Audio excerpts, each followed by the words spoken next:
তাই সে তার বাচ্চাকে মাদ্রাসায় পাঠায়। কেন পাঠায় জানো?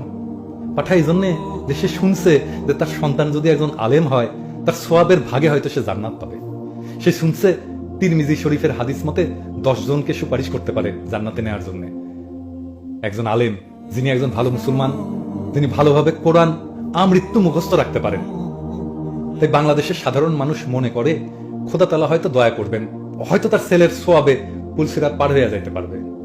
বাংলাদেশের সাধারণ মানুষের জীবনে তাই কোরআন শরীফ এত আদরের, মহানবী সাল্লাল্লাহু আলাইহি ওয়াসাল্লাম এত আদরের।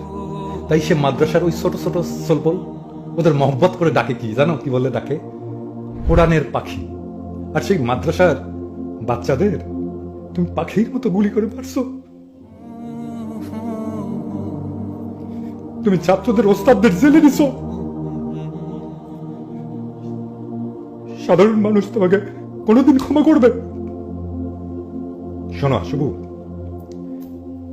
তুমি মুরব্বী মানুষ, ছোট হয়ে মুরব্বীদের উপদেশ দেওয়া আমার মানায় না।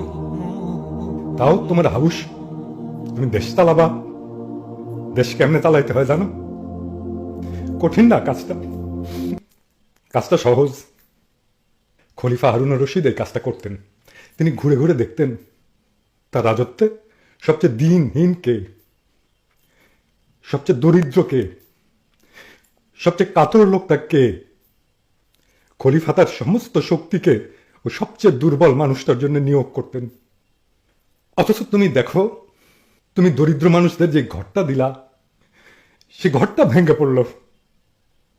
বানাইছো, মেলা গর্ব করছো সেগুলো নিয়া, কিন্তু একদিনেও সে ঘরগুলায় ঢুকছিলা তুমি? ঢুকো নাই তো।